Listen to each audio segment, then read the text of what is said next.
how to set custom DND do not disturb time on Samsung Galaxy S26 Ultra. So let's start the video. First of all, go to app library.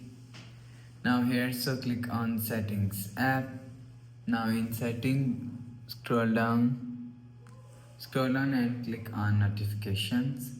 So after click on notification, you will see click on do not disturb.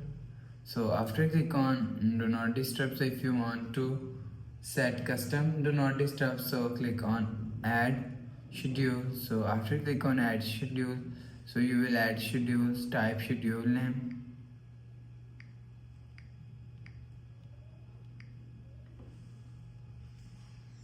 and you will see select set time and click on done and click on save. You will see schedule is customized. So after the process, go back to home screen, refresh phone. So that's how you can set do not disturb time on Samsung Galaxy S26 Ultra. So if you like the video, please subscribe. Thanks for watching.